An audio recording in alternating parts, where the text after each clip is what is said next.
आज अमर life concentration में हम एक ऐतिहासिक वीडियो प्रस्तुत करने जा रहे हैं मित्रों। जैसे कि विदित है कि राजस्थान वीरों की भूमि है और राजस्थान वीरों का ही पर्यायवाची शब्द है। आज हम एक मध्यकालीन भारत का इतिहास प्रस्तुत कर रहे हैं। मारवाड़ जोधपुर के अंतर्गत एक बहुत बड़ी जागीर है आसोप, कोपाउत राठौड़ों की जागीर है। वहाँ के एक शासक थे ठाकुर महेश दास जी कोपाउत। उनके गीत पहले जोधपुर आकाशवाणी में बहुत से कार्यक्रमों में, विशेषकर सीमाड़े की गूंज एक कार्यक्रम आता था, उसमें ये गीत बहुत बजाया जाता था। और स्टूडेंट लाइफ से ये गीत मुझे बहुत पसंद था। स्टूडेंट लाइफ में मुझे पूरा ये गीत और इसके दोहे थे, मुझे अक्सरस याद थे। आजकल के बच्चे तो फिल्मी अभिनेताओं से शिक्षा लेते हैं, लेकिन हमने तो राजस्थान की वीरों की कहानियों से ही शिक्षा ली है। तो ये गीत हमने उस वक्त सुने। और इसके अलावा कोपाउत राठौड़ों के शादी ब्याह समारोह में भी ये कोपाउत राठौड़ विशेषकर महेश दास जी का गीत बजाया करते, जिसको वो बोला करते थे गाने वाले ढोली वगैरह को कि महेश गाओ। तो महेश के गीत शादियों में बहुत सुने। हमारे ही परिवार के घनिष्ठ स्नेही ठाकुर ब्रजराज सिंह जी चारण परिवार से हैं। उनका परिवार जोधपुर राजघराने का कवि राजा परिवार है, राजकवि है, उनके परिवार से हैं। उनके जब भी हम कभी किसी महफिल में या हमारे व्यक्तिगत एक कार्यक्रम में बैठते थे तो ब्रजराज सिंह जी से मैं जिद करके ये गीत सुनाया और इसके दोहे सुनता था महेश दास जी के। तो ये बहुत ही मुझे शुरू से इस हज़ारों सैकड़ों दफ़ा ये दोहे और गीत सुने मैंने। तो आज मैंने देखा कि उचित अवसर है कि मुझे भी ये गीत जो है युवा लोगों के लिए और इन्हें सभी के लिए प्रस्तुत करने चाहिए। ये कार्यक्रम घटनाक्रम है दोस्तों महाराजा विजय सिंह जी जोधपुर के समय का। मराठे लोगों ने राजस्थान का बहुत नुकसान किया, जोधपुर, उदयपुर या और भी जयपुर वगैरह पे। तो एक दफ़ा विजय सिंह जी के समय में मराठे लोगों ने आक्रमण किया मेड़ता की तरफ से मारवाड़ पर, और उनके साथ में एक फ्रांसीसी सेनापति था डी बोइने करके, उसका तोपखाना भी साथ में था। तोपें उस वक्त में जोधपुर के मराठा राजपूतों के पास नहीं थी। लेकिन उस वक्त क्या था कि मारवाड़ की परिस्थितियाँ थोड़ी अलग थी। जोधपुर महाराजा से आधे जागीरदार नाराज चल रहे थे, आधे राजी थे। उस वक्त में आक्रमण हुआ तो महाराजा चिंतित हो गए कि ऐसा नहीं हो कि मेरे हाथ से मेरी मरुधुर का जो जोधपुर का राज चला जाए।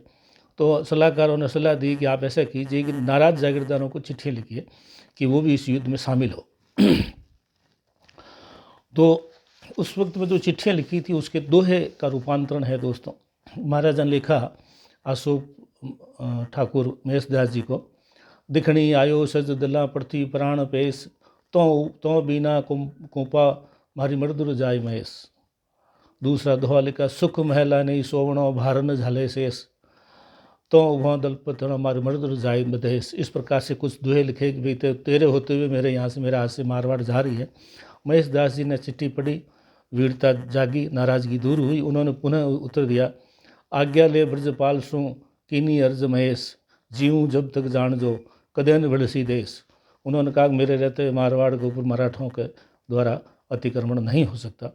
भयानक युद्ध हुआ। महेश दास जी मेड़ता की तरफ से लड़ रहे थे, मराठों ने सामने कैंप लगा रखे थे। महेश दास जी बार बार मेड़ता आते, साज जो सामान लेकर के मराठों के ऊपर आक्रमण करते, फिर वापस आते।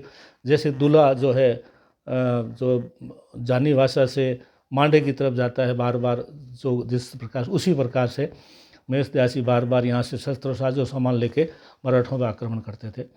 तो किसी कवि ने कहा है दोस्तों, जानी वासो मेड़ तो मांडो दिखनी देश, दल दिखी रे ऊपर बणियों बीन भेस। दूल्हा फिरता है दोनों के बीच ऐसे फिर रहे। तोपों फ्रांसीसी डीबोई सेनापति की जो तोपें थी वो हमारा राठौड़ों के लिए भारी पड़ रही थी, लेकिन महेश दास जी ने और उनके आदमियों ने तोपों के सामने दौड़ करके तलवारों से तोपें काट करके बाकी तोपों को मराठों की तरफ घुमा करके वापस प्रचंड आक्रमण किया, जिसे अंततः मराठे वहाँ से भाग गए। लेकिन महेश दास जी भी घायल हो गए थे और मरणासन अवस्था में थे।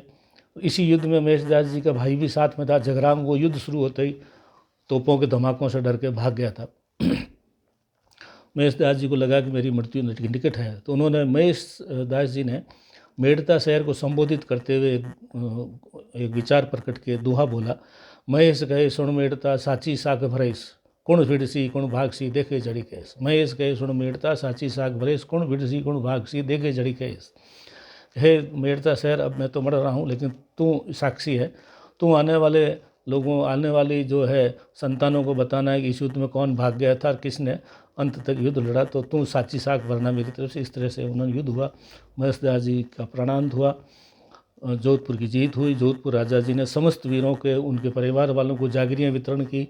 महेश दास जी का जो भाई जगराम भाग गया था वो जोधपुर दरबार के सामने हाजिर हुआ। उसने झूठा घटनाक्रम बना करके महेश दास जी की वीरता का श्रेय लिया और उसको आसोप की जागरी मिल गई।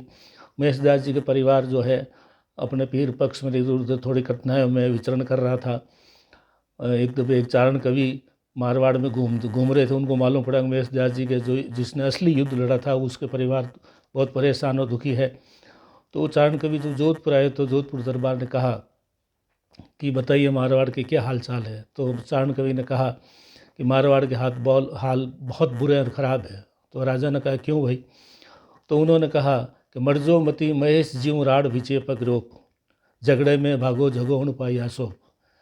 कि महेश दास जी की तरह युद्ध में मरना मत, और उनका भाई जो भाग गया था उसको राजा जी ने जागीरी दिए। राजा जी को जो मालूम पड़ा है कि हकीकत ये है तो उन्होंने जगराम जी को वहाँ से हटाया, महेश दास जी को पुनः आसोप का राज दिया, अनेक नीचे के जागीरी के गांव दिए और महेश दास जी को अपने शौर्य के साथ में पूरा कीर्तिमान और पूरी कीर्ति दे के उनके वंशजों के आज भी आसोप के अंदर जो है उनके वंशज विराजमान है। उनके गढ़ की फोटोग्राफ भी मैं इस वीडियो के साथ डाल रहा हूँ। मैं इस दोहे से, इस गीत से, महेश दास जी के व्यक्तित्व से जो है व्यक्तिगत रूप से बहुत प्रभावित था। बहुत गीत सुने, ये इस थोड़े से दुए आए हैं जो मुझे याद है। किसी सज्जन के पास में अगर पूरे दुए हो तो इसको मुझे भेजने का श्रेय करें। और मेरा निवेदन है कि अगर आपको ये वीरता की कहानी पसंद आई हो तो इसका जो है आगे से आगे शेयर करें दोस्तों। धन्यवाद।